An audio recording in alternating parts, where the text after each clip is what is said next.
Hello again, my DIY loving friends. I'm Sarah, and this is Medicated Housewife DIY, where crafting and mental health come together. I've got some amazing high-end decor hacks that won't break the bank. We're jumping into some Dollar Tree DIY projects that will transform your home for fall. And yes, we'll be using those famous tumbling tower blocks. So what are we waiting for? Let's go DIY together. For this DIY, I've drawn a 5-inch circle on a piece of paper as a template, and I am placing 7 tumbling tower blocks from Dollar Tree around the circle, with 1 block placed in between each as a spacer, which we will be removing.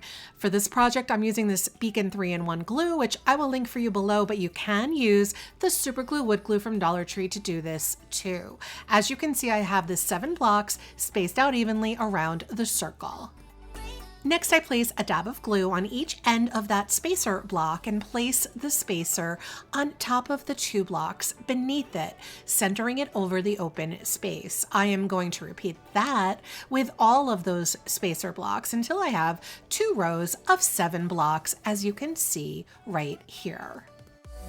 I then make a 3rd row of 7 more blocks, also all centered over the space between the 2 blocks that are beneath it. And I'm going to put that 3-row circle aside to fully dry. I place 7 more blocks down around the circle template with block spacers in between each, the same as I did before. And just like before, I remove each spacer and glue it centered on top of the empty space between the 2 blocks that are beneath it. But for this circle, we're only making 2 rows of 7 blocks each. And for those of you keeping track at home, we've used 35 blocks so far.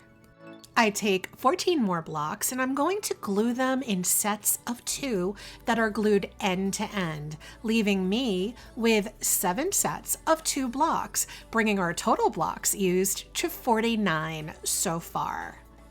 I grab 7 more blocks and I glue each of the 7 blocks to the bottom of one end of my 2 block sets in the center so that they will look like very tall T-shapes.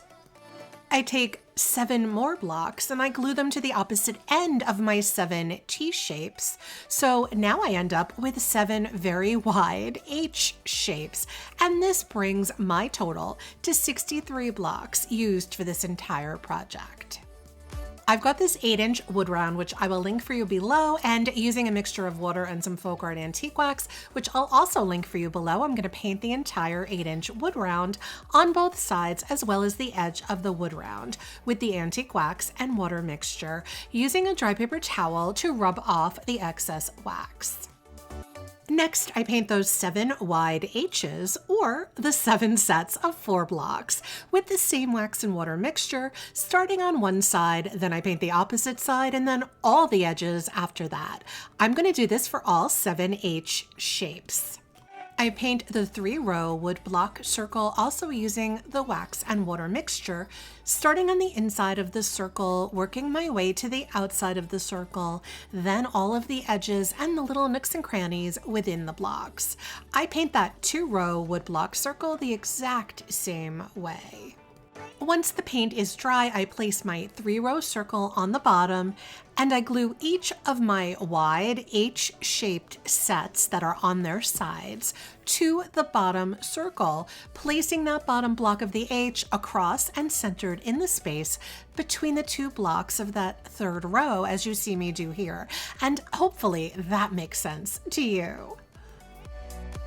I add some glue to the ends of the tops of my H's and carefully place the 2-row circle on top, placing it so that the blocks are centered in between the spaces between the blocks on that 2-row circle, keeping that pattern that we've been following on both wood block circles. Lastly, I'm going to use a little glue on the top of the 2-block circle to attach my 8-inch wood round to the top. And this is my tall round tumbling tower block, riser / plant holder / candle holder. No matter how you use it, I really like the interesting upscale kind of column look to this wood decor piece. Just a little something different to do with Dollar Tree Jangle blocks. Hopefully you love it as much as I do.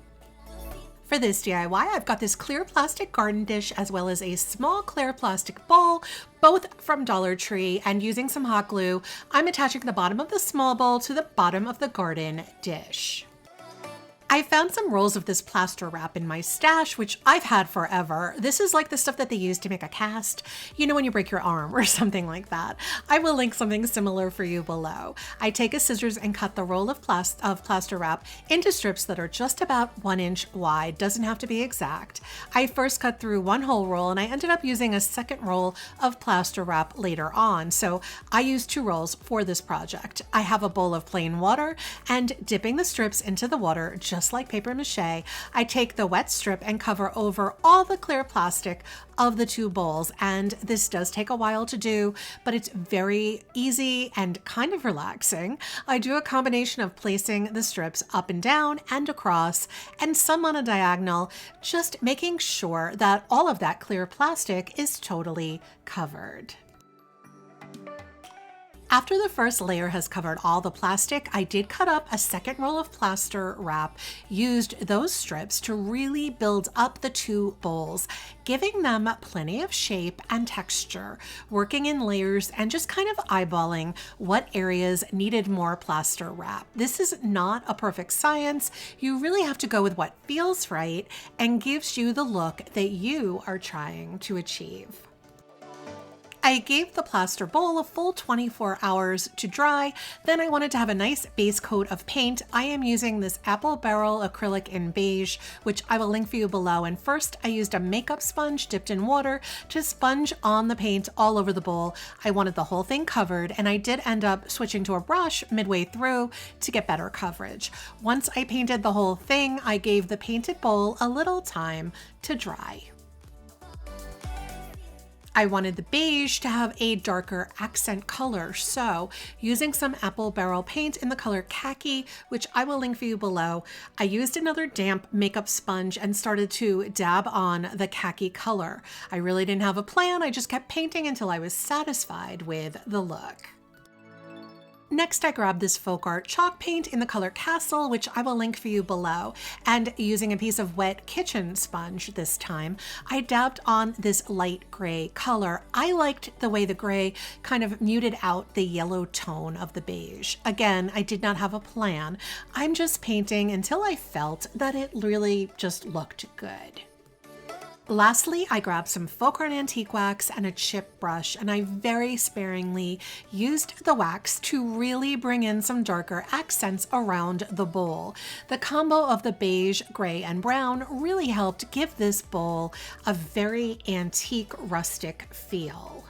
And this is my faux stone pedestal bowl, and I can't believe how much I love the way this technique turned out. The weight and the texture of this bowl really look and feel like stone. Like this is some kind of ancient artifact that someone dug up. I love this look. It's incredibly high-end, a serious home decor winner, and although the plastic wrap is time-consuming, it's super easy to do and well worth it in my opinion. What do you think? This next DIY, I told you all I'd be working on that ping pong ball project from my last video, and here I am trying something a little different this time. I'm using a total of 27 ping pong balls from Dollar Tree, and first I'm making them into groups of 3 in a line. So I will end up with 9 groups of 3 ping pong balls. I am using a dab of hot glue to hold the ping pong balls together. And if you see me break out the 91% alcohol, then you know it can only mean one thing. We are using alcohol ink. I will link all the supplies I'm using for you in the description box below. I am only going to use one color of alcohol ink, and that's the color latte. So when using alcohol ink, you must wear gloves or you will stain your hands because it is ink. The alcohol is kind of like what water is to watercolor paint. It will dilute the ink and act as a solvent. So my cheap makeup brushes are soaking in alcohol, and I drop the ink onto the brush and I begin applying the first layer of latte ink on the ping pong balls. First, I want a base coat of color, and then I gradually layer more and more of that same latte color, and the brush strokes begin to mimic a wood grain effect. And that is basically how we use alcohol ink to create a faux wood grain on any non-porous surface even a ping pong ball. I'm going to do this exact same technique the same way on all 9 of these 3-ball sets. And it might look hard, but using alcohol ink to make a wood grain is seriously easy. I guarantee anyone can do it. The wood grain truly practically paints itself. The alcohol ink dries very quickly, like in minutes, and I take 3 groups of 3 balls and attach them together into a square shape. I do that 3 times, so I'm going to make 3 squares that contain 9 balls each. Then I attach 1 square on top of another square, and then a 3rd square on top of that to form a cube made of ping pong balls. And this is my faux wood ping pong ball table decor. You can use it as a vase, you can use it as a sculpture, or even a candle holder. I made one last week with a marble finish, but I really like this one with a faux wood grain. Beyond easy, just an all-around fun DIY. What do you guys think? Thanks for watching. I hope you enjoyed these Dollar Tree high-end decor hacks as much as I did. Let me know in the comments which one was your favorite and why. You know I love hearing from all of you. Don't forget to like, subscribe, and hit that notification bell so you'll never miss out on more budget-friendly DIYs. Until next time, remember that together, we're making the world a more beautiful place, one DIY at a time.